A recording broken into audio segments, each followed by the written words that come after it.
ಶ್ರೀ ಸ್ವಾಮಿ ಸಮರ್ಥ ಶ್ರೀ ಅಕ್ಕಲ್ಕೋಟ್ ಶ್ರೀ ಸ್ವಾಮಿ ಸಮರ್ಥ ಸೇವಾ ಕನ್ನಡ ಯೂಟ್ಯೂಬ್ ಚಾನಲ್ದಾಗ ಎಲ್ಲರಿಗೂ ಸ್ವಾಗತ. ನಾನು ನಿಮ್ಮ ಪೂಜಾ. ಮೊದಲನೇದಾಗಿ ಎಲ್ಲ ನನ್ನ ಸ್ವಾಮಿ ಕುಟುಂಬದವ್ರಿಗೂ ಶ್ರೀ ಸ್ವಾಮಿ ಸಮರ್ಥ. ಇವತ್ತಿನ ನಿಮ್ಮ ದಿನ ಅತ್ಯಂತ ಆನಂದದಿಂದ ಸ್ವಾಮಿ ಮಹಾರಾಜರ ನಮ್ಮೆಲ್ಲ ಒಳ್ಳೆ ಇಚ್ಛೆಗಳನ್ನ ಆದಷ್ಟು ಜಲ್ದಿ ಪೂರ್ಣ ಮಾಡಲಿ. ಸ್ವಾಮಿ ಮಹಾರಾಜರ ಚರಣಕ್ಕೆ ಪ್ರಾರ್ಥನೆಯನ್ನು ಮಾಡ್ಕೊತಾ ಗುರು ಮೌಲ್ಯವ್ರು ನೀಡಿರುವಂಥ ಒಂದು ಸಂದೇಶವನ್ನು ಇವತ್ತು ನಾನು ನಮ್ಮ ಜೊತೆ ಶೇರ್ ಮಾಡ್ಕೋಕದನು. ಹಾಗಾದರೆ ಆ ಸಂದೇಶ ಏನನ್ನೋದು ಓದಿ ಹಾಕದನು. ಸಮುದಾಯ ಸಹಬಾಳ್ವೆಯ ಅಡಿಪಾಯ. ಇಂದು ಸಮಾಜದಲ್ಲಿ ಎಲ್ಲೆಡೆ ಕೃತಜ್ಞತೆ, ಅವ್ಯವಸ್ಥತೆ, ತಾರತಮ್ಯ, ನಿರಾಶಾವಾದ ಹೆಚ್ಚುತ್ತಿದೆ. ಸಾಂತ್ವನದ ವಾತಾವರಣ ಇಲ್ಲ. ಜನಸಾಮಾನ್ಯರ ಬಗ್ಗೆ ವಾತ್ಸಲ್ಯವೇ ಇಲ್ಲ.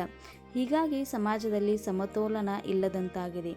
ಆದ್ದರಿಂದ ಸದ್ಗುರು ಪರಂಪೂಜ್ಯ ಶ್ರೀ ಸ್ವಾಮಿ ಸಮರ್ಥ ಸನಾತನ ಶಕ್ತಿಯನ್ನು ಅರಿತು ಇಡೀ ಮಾನವ ಸಮಾಜವನ್ನು ಒಟ್ಟುಗೂಡಿಸಿ ಶ್ರೀ ಸ್ವಾಮಿ ಸಮರ್ಥರ ಸೂಕ್ಷ್ಮಗಳನ್ನು ಸೆರೆ ಹಿಡುವ ಮೂಲಕ ಭೇದ ಭಾವವಿಲ್ಲದೆ ಉಚಿತ ಮಾರ್ಗದರ್ಶನ ಪಡೆಯಲು ಶ್ರೀ ಗುರುಮೌಲ್ಯ ಅವರು ಶ್ರೀ ಸ್ವಾಮಿ ಸಮರ್ಥ ಆಧ್ಯಾತ್ಮಿಕ ಸೇವಾ ಕೇಂದ್ರಗಳನ್ನು ಪ್ರಾರಂಭಿಸಿದರು. ನೂರಾರು ವರ್ಷಗಳಿಂದ ಸಂತರ ಮೂಲಕ ಮತ್ತು ಅವರ ಮೂಲಕ ಶ್ರೀ ಸ್ವಾಮಿ ಸಮರ್ಥ ಮಹಾರಾಜರ ಮೂಲಕ ಧೈರ್ಯ, ಸಾಂತ್ವನ ಮತ್ತು ತೃಪ್ತಿಯನ್ನು ತರುತ್ತಿದೆ. ಈ ಎಲ್ಲ ದಿಂಡೋರಿ ಪ್ರಣೀತ್ ಸೇವಾ ಕೇಂದ್ರಗಳ ಏಕೈಕ ಗಮನ ಸಮುದಾಯ ಮತ್ತು ಸಾಮಾಜಿಕ ಸಾಮರಸ್ಯವನ್ನು ಉತ್ತೇಜಿಸುತ್ತವೆ.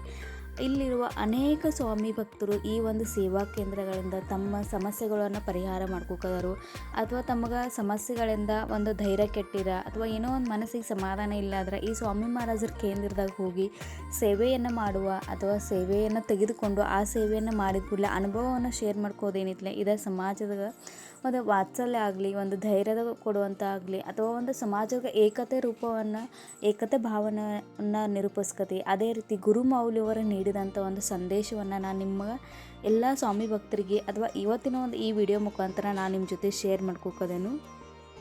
ಈ ಸಣ್ಣ ವಿಡಿಯೋ ನಿಮ್ಗೆ ಇಷ್ಟ ಆದರೆ ಶೇರ್ ಮಾಡಿರಿ. ಹೊಸವಾಗಿ ನೋಡೋರು ದಯವಿಟ್ಟು ಚಾನಲ್ನ ಸಬ್ಸ್ಕ್ರೈಬ್ ಮಾಡ್ಕೊಂಡು ನೋಡಿರಿ. ಗುರು ಮೌಲ್ಯವರ ನೀಡಿದಂಥ ಇವತ್ತಿನ ಗುರುವಾರದ ಸಂದೇಶ ನಿಮಗೆಲ್ಲರಿಗೂ ಇಷ್ಟ ಆಗಿತ್ತು ಅಂತ ಭಾವಿಸ್ಕೋದನು. ಇವತ್ತಿನ ಆದ ಸಣ್ಣ ಸೇವೆಯನ್ನು ಶ್ರೀ ಸ್ವಾಮಿ ಸಮರ್ಥ ಅವರು ಸಮರ್ಪಣೆ ಮಾಡ್ಕೊಂಡು ಶ್ರೀ ಸ್ವಾಮಿ ಸಮರ್ಥ.